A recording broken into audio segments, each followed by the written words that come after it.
Hello everyone, સ્વાગત છે તમારું ચેનલમાં। આજે આપણે બનાવીશું એકદમ ઢાબા સ્ટાઇલ દમ આલુની રેસીપી।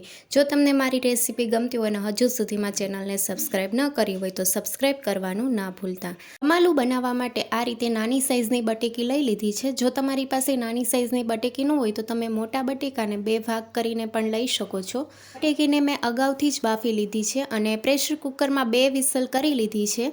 70% જેટલા જ આપણે બટેકાને બાફવાના છે, ઓવરકુક નથી કરવાના। તમે જોઈ શકો છો સહેલાઈથી છાલ ઉતરી જાય છે। આ રીતે બધી બટેકીમાંથી છાલ ઉતારી લીધી છે અને હવે આપણે કાંટા ચમચીની મદદથી બટેકીમાં હોલ કરી લઈશું। બટેકીમાં હોલ કરવાથી બટેકીમાં અંદર સુધી મસાલાનો ફ્લેવર આવે છે, તો આ રીતે જરૂરથી કરજો। અને હવે આપણે ગ્રેવી તૈયાર કરી લઈશું। એ મીડિયમ સાઇઝના ટમેટાને રફલી કટ કરી લીધા છે, મિક્સર જારમાં ઉમેરીશું। ટમેટા લાલ હોય એ રીતના લેવા। સૂકા લાલ મરચાંને પાણીમાં પલાળી લીધા છે જેથી તીખાશ ઓછી થઈ જાય છે। લાલ મરચાં ઉમેરીશું।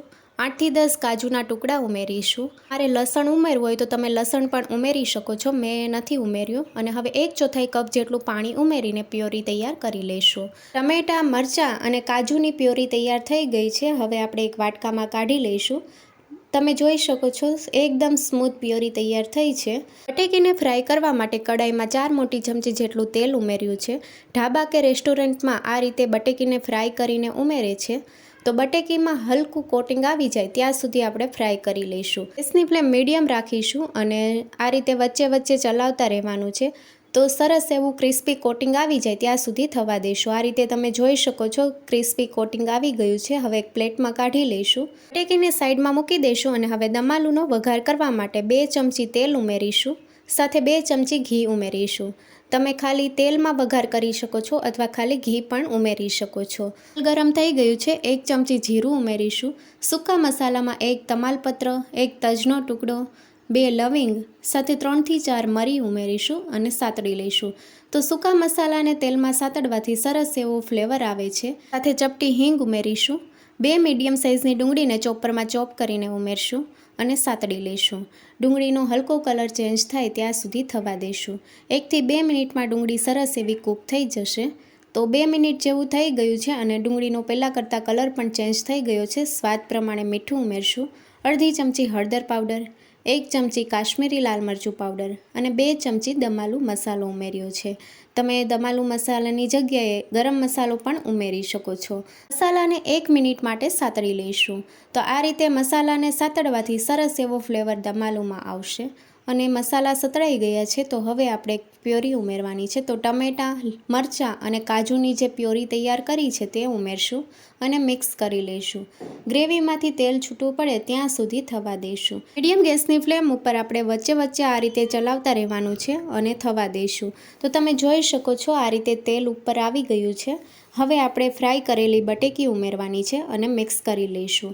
તો બટેકીને આપણે 1 મિનિટ માટે મસાલામાં મિક્સ કરી લઈશું, જેથી સરસ એવો ફ્લેવર બટેકીમાં આવી જશે। ગ્રેવી અત્યારે થોડી થીક છે, તો ગ્રેવીને થોડી પતલી કરવા માટે અડધો કપ જેટલું પાણી ઉમેર્યું છે। તમારે જે રીતે ગ્રેવી પતલી કરવી હોય એ રીતે તમે કરી શકો છો, પણ બહુ વધારે ગ્રેવી પતલી નથી કરવાની। તો આ રીતે મેં અડધો કપ પાણી ઉમેર્યું છે અને મિક્સ કરી લઈશું। હવે ઢાંકણ ઢાંકીને 5 મિનિટ માટે થવા દઈશું, જેથી બટેકીમાં મસાલાનો સરસ એવો ફ્લેવર આવી જશે। 5 મિનિટ જેવું થઈ ગયું છે અને ઢાંકણ ખોલીને જોઈએ તો આ રીતે તેલ પણ ઉપર આવી ગયું છે। હવે આપણે 1 ચમચી કસૂરી મેથી ઉમેરીશું। કસૂરી મેથીથી દમ આલુનો ટેસ્ટ બહુ સરસ એવો આવે છે। ટમેટાની પ્યોરી ઉમેરી છે એ માટે બેલેન્સ રાખવા માટે 1 ચમચી ખાંડ ઉમેરી છે। જો તમને ગળપણ પસંદ ન હોય તો તમે સ્કીપ પણ કરી શકો છો। સાથે 2 ચમચી મલાઈ ઉમેરી છે। તમે મલાઈની જગ્યાએ ફ્રેશ ક્રીમ પણ ઉમેરી શકો છો અને 2માંથી 1 પણ ન ઉમેરવું હોય તો તમે દહીં ફેટીને પણ ઉમેરી શકો છો, પણ આપણે ટમેટાં ઉમેર્યા છે એટલે ખટાશનું પ્રમાણ વધારે ન થાય એ માટે મેં મલાઈ ઉમેરી છે અને હવે મિક્સ કરી લઈશું। મલાઈ ઉમેરીએ એ પછી આપણે એકવાર મિક્સ કરવાનું છે, બહુ વધારે નથી થવા દેવાનું। અને હવે ગેસની ફ્લેમ બંધ કરી દઈશું। તમે જોઈ શકો છો એકદમ ઘટ ગ્રેવી તૈયાર થઈ છે અને તેલ પણ છૂટું પડવા લાગ્યું છે। ઉપરથી કોથમીરના પાન ઉમેરીશું। એકદમ ઢાબા સ્ટાઇલ દમ આલુ તૈયાર છે। સર્વિંગ પ્લેટમાં સર્વ કરીશું। તમે દમ આલુને રોટલી, પરોઠા અથવા જીરા રાઈસ સાથે સર્વ કરી શકો છો। જો તમને રેસીપી ગમી હોય તો ચેનલને લાઇક, શેર અને સબસ્ક્રાઈબ કરો। Thank you for watching.